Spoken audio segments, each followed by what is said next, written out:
ಎಲ್ಲರಿಗೂ ನಮಸ್ತೆ. ನನ್ನ ಹೆಸರು ಡಾಕ್ಟರ್ ಕಲಾಶ್ರೀ ಅಂತ. ಈ ವಿಡಿಯೋ ಬಿಸ್ನೆಸ್ ರಿಸರ್ಚ್ ಮೆಥಡಾಲಜಿಯ ಮೊದಲನೇ ಯೂನಿಟಿನ ಒಂದು ಭಾಗವಾಗಿದೆ. ಈ ಯೂನಿಟ್ನ ಕಾನ್ಸೆಪ್ಟ್, ಈ ಸೆಷನ್ನ ಕಾನ್ಸೆಪ್ಟ್ ಏನು ಅಂತ ಹೇಳಿದ್ರೆ, what is the scientific approach to research. ಸಂಶೋಧನೆಗೆ ಇರುವಂತಹ ವೈಜ್ಞಾನಿಕವಾದಂಥ ವಿಧಾನ ಏನು, ಸಂಶೋಧನೆಯನ್ನು ನಡೆಸುವಾಗ ಅದಕ್ಕೆ ಏನು ವೈಜ್ಞಾನಿಕ ವಿಧಾನವನ್ನು ನಾವು ಅನುಸರಿಸ್ತೀವಿ ಅಂತ. ಮೊದಲನೇದಾಗಿ, what is the definition of scientific method? Scientific methods are defined as controlled, systematic investigations that are rooted in objective reality and that aim to develop general knowledge about natural phenomena.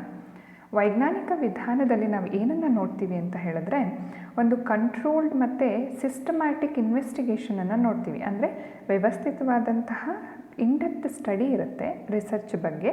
ಮತ್ತು ಯಾವ ಒಂದು phenomena which is under study has its objective. ಈ scientific ಮೆಥಡನ್ನು approach ಮಾಡುವಾಗ ಅದರಲ್ಲಿ main ಏನಿರುತ್ತೆ ಅಂತ ಹೇಳಿದ್ರೆ, to give objective conclusions or objective findings. ಅಂದರೆ there is no room for subjectivity as such, and it has an aim to develop general knowledge about the phenomena which is under study. ಯಾವ ಒಂದು ಸಂಶೋಧನೆ ನಡೀತಾ ಇದೆ, ಅಲ್ಲಿ facts ಏನಿದೆ, figures ಏನಿದೆ, ಅದರ ಬಗ್ಗೆ ಒಂದು ಸಾಮಾನ್ಯ ಜ್ಞಾನವನ್ನು ಅಥವಾ ಜನರಲ್ ನಾಲೆಡ್ಜನ್ನು ಕ್ರಿಯೇಟ್ ಮಾಡುವ ಒಂದು ಆಬ್ಜೆಕ್ಟಿವ್ ವೇ ಏನಿದೆ, ಮೆಥಡ್ ಏನಿದೆ, ದಟ್ ಈಸ್ ಸೈಂಟಿಫಿಕ್ ಮೆಥಡ್. ಇದರ ಮುಖ್ಯ ಉದ್ದೇಶವಾಗಿ ನಾವು ಏನನ್ನು ನೋಡ್ತೀವಿ ಅಂತ ಹೇಳಿದ್ರೆ, the purpose of scientific methods include description, exploration, explanation, prediction, control, prescription and identification of the relationship of facts.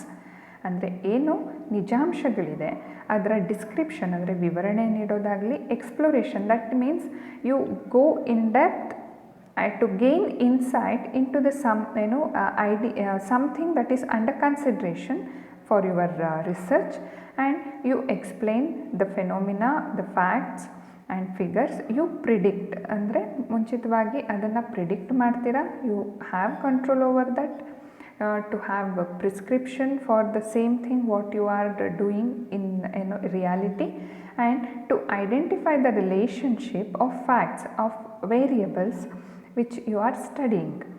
ಇದರ ಕ್ಯಾರೆಕ್ಟರಿಸ್ಟಿಕ್ಸನ್ನು ನೋಡೋದಾದರೆ, ಅಂದರೆ ಸೈಂಟಿಫಿಕ್ ಮೆಥಡ್ನ ವೈಜ್ಞಾನಿಕ ವಿಧಾನದ ಗುಣಲಕ್ಷಣಗಳು ಹೇಗಿರುತ್ತೆ ಅಂತ ಹೇಳಿದ್ರೆ, they are orderly and systematically done. ಒಂದು ಪ್ರೋಸೆಸ್, ಅದು ಪ್ರಕ್ರಿಯೆ. ಆ ಪ್ರಕ್ರಿಯೆ ಹೇಗಿರುತ್ತೆ ಅಂದರೆ, ಕ್ರಮಬದ್ಧವಾಗಿ ಅದು ಅನುಸರಿಸಬೇಕಾದಂತಹ ಎಲ್ಲ ಸ್ಟೆಪ್ಗಳು ಏನಿರುತ್ತೆ ಅದು ಕ್ರಮಬದ್ಧವಾಗಿರುತ್ತೆ ಮತ್ತು ವ್ಯವಸ್ಥಿತವಾಗಿರುತ್ತೆ.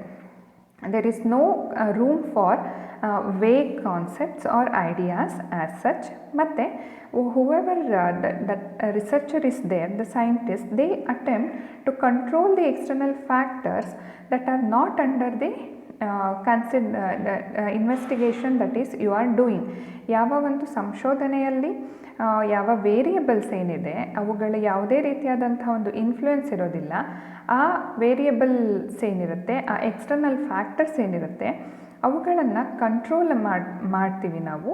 ಮತ್ತು ಈ ಫೈಂಡಿಂಗ್ಸ್ ಏನು ಬರುತ್ತೆ ರಿಸರ್ಚ್ ಸೈಂಟಿಫಿಕ್ ಮೆಥಡನ್ನು ತಗೊಂಡಾಗ, they will be based on empirical evidence. There no subjectivity, no biasness, and they base themselves on empirical evidence which have been collected through observations or any experiments like that.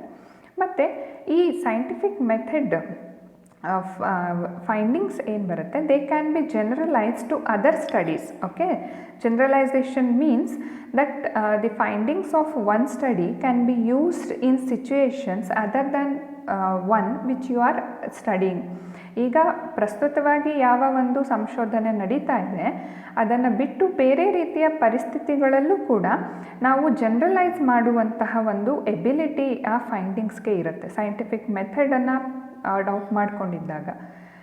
ಮತ್ತು scientific methods are based on assumptions or hypothesis.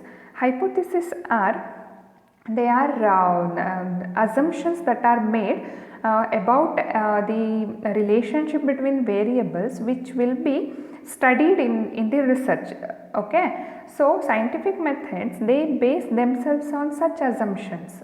they study, they test their hypothesis, and they are basically conducted to develop hypothesis or to test the hypothesis. ಏನು ಹೈಪೋಥಿಸಿಸನ್ನು ಮಾಡ್ಕೊಂಡಿದ್ದೀವಿ ಆ ಹೈಪೋಥಿಸಿಸ್ನ test ಮಾಡ್ತೀವಿ through data collection and analysis, and you are going to draw an interpretation or conclusion from that. Next, what are the elements that we see in scientific method? Scientific method ಅಂತ ಬಂದಾಗ ಅಲ್ಲಿ ಕೆಲವೊಂದು ಅಂಶಗಳನ್ನು ನಾವು ನೋಡ್ತೀವಿ, and ಇಲ್ಲಿ quote ಆಗಿರುವಂತಹ ಎಲ್ಲ ಅಂಶಗಳೇನಿದೆ, they have a sequential relationship, okay, which ultimately ends in something. Okay, ಅದು ಏನಂತ ನೋಡೋಣ. ಮೊದಲನೇ ಎಲಿಮೆಂಟು ಎಂಪೆರಿಕಲ್ ಅಪ್ರೋಚ್. ಓಕೆ, ಅಂದರೆ ಪ್ರಾಯೋಗಿಕವಾದಂತಹ ಒಂದು ವಿಧಾನವನ್ನು ನಾವು ಈ ಸೈಂಟಿಫಿಕ್ ಮೆಥಡ್ನಲ್ಲಿ ನೋಡ್ತೀವಿ. Next observation, questions, okay, then followed by hypothesis, experiments, analysis, conclusion and replication. So let us learn one by one.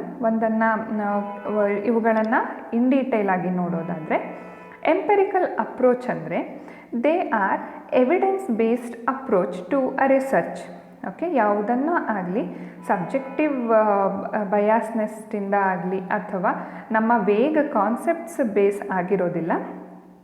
ಈ ಸಂಶೋಧನೆಗಳು ಏನಿರುತ್ತೆ, ವೈಜ್ಞಾನಿಕ ಸಂಶೋಧನೆಗಳೇನಾಗುತ್ತೆ, they are all evidence based. Okay, and they are guiding principles behind all research conducted in accordance with the scientific method. ಮುಂದಿನ studies ಏನಿರುತ್ತೆ, further studies, they become a guideline. Okay, they become a guiding principle which lay foundation for other studies. Next element ಏನಂತ ಹೇಳಿದ್ರೆ observation. That means you observe the things as they are without controlling or without doing anything that can harm the research finding. Okay, so awareness of real physical social world in which we exist. Okay, we get awareness of what we are surrounded by. Okay, which in turn gives rise to questions. Okay, next ಈ observation ಏನು ಮಾಡುತ್ತೆ ಅಂದರೆ ಅವು research questions ಏನು ಅನ್ನೋದನ್ನು, ಅಂದರೆ ನಮ್ಮ ಸಂಶೋಧನೆಯಲ್ಲಿ ನಾವು ಯಾವೆಲ್ಲ ಪ್ರಶ್ನೆಗಳಿಗೆ ಉತ್ತರವನ್ನು ಕಂಡುಕೊಳ್ಬೇಕು ಅನ್ನೋದನ್ನು ಈ ನಮಗೆ ಕೊಡುತ್ತೆ. ನಾವೇನು ಅಬ್ಸರ್ವ್ ಮಾಡ್ತೀವಿ, ಫ್ಯಾಕ್ಟ್ಸ್ ಆಗಿರಲಿ, ಬಿಹೇವಿಯರ್ ಆಗಿರಲಿ. ಓಕೆ, ಸೊ ಈ ಕ್ವೆಶನ್ಸ್ ಏನಂತ ಹೇಳಿದ್ರೆ they are questions which are answerable, okay, which gives us research idea and data. Okay, the question must be answered using available and established scientific research techniques and procedures. Hypothesis ಬರುತ್ತೆ. Next ನಾವು research questions ಹಾಕ್ಕೊಳ್ತೀವಿ. Objectives, actually research objectives are based on research questions in many of the studies and which are followed by hypothesis. So hypothesis ಅಂತ ಹೇಳಿದ್ರೆ ಆಗಲೇ ಹೇಳಿದ್ದೆ ನಾನು, it is a proposition or assumption which is made about a study or the study variables which are tested empirically. ಪ್ರಾಯೋಗಿಕವಾಗಿ ಅದನ್ನು ನಾವು ಪರೀಕ್ಷಿಸ್ತೀವಿ. ಆ ರಿಲೇಷನ್ಶಿಪ್ ನಾವೇನು ಅಂದ್ಕೊಂಡಿದ್ದೀವಿ, are they really existing or they are false. ಆಯಿತಾ? It usually seeks to explain the relationships between variables and predict and must be falsifiable. Okay, next experiments. Okay, experiments are basically about measuring phenomena and collecting accurate and reliable data which are used for analysis and evaluation. So ಈ scientific method ಏನಿದೆ ಇಲ್ಲಿ experiments ಅಂದರೆ the elements under study are treated. Okay, like doing some variations in what you do or controlling, okay, variables. They are experiments which have basically done to measure and collect the data.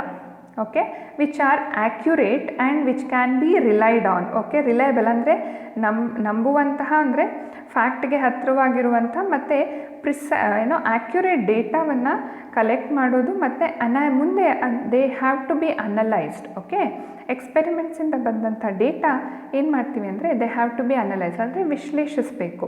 So here analysis can be done qualitatively or quantitatively. Okay, using techniques, tools and techniques, and usually in scientific method or scientific approach they rely more on or they prefer more quantitative tools and techniques than qualitative tools and techniques, because quantitative tools and techniques they are more objective. Okay, and statistical analysis typically used to quantitatively analyze the data which is required which is acquired in research studies. Okay, ಯಾವೆಲ್ಲ ನಾವು ದತ್ತಾಂಶವನ್ನು ಅಥವಾ ಡೇಟಾವನ್ನು ಮಾಹಿತಿಯನ್ನು ಸಂಶೋಧನೆಗೆ collect ಮಾಡ್ತೀವಿ, they have to be coded, they have to be entered and they have to be analysed. Okay, which gives us some findings. Those findings are the base for conclusion. Okay, they are the base for interpretation.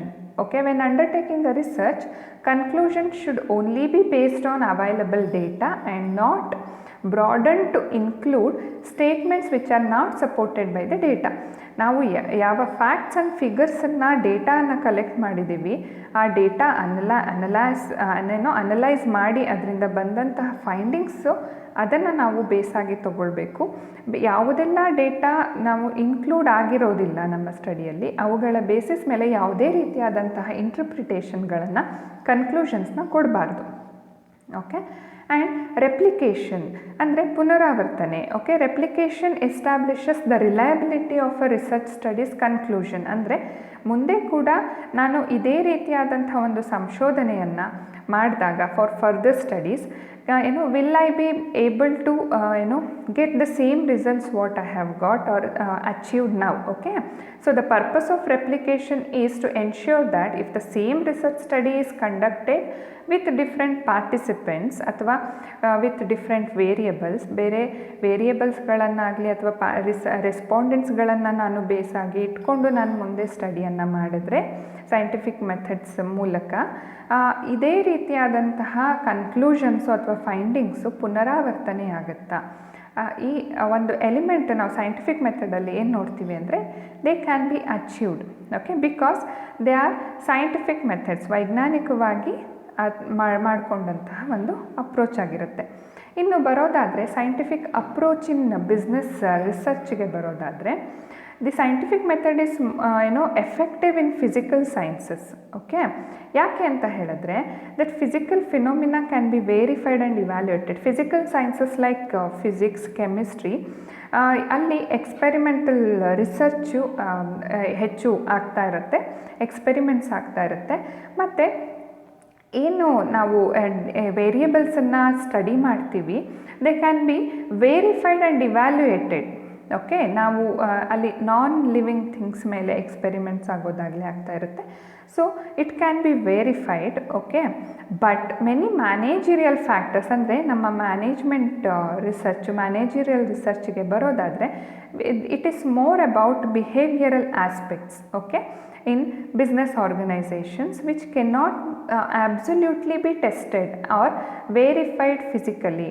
ಅದನ್ನು ನಾವು ಅಬ್ಸಲ್ಯೂಟಾಗಿ ಅಂದರೆ 100% ಆ್ಯಕ್ಯುರೆಸಿನಲ್ಲಿ ನಾವು ಅದನ್ನು verify ಮಾಡೋದಾಗಲಿ study ಮಾಡೋದಾಗಲಿ it's not impossible, but it is more difficult.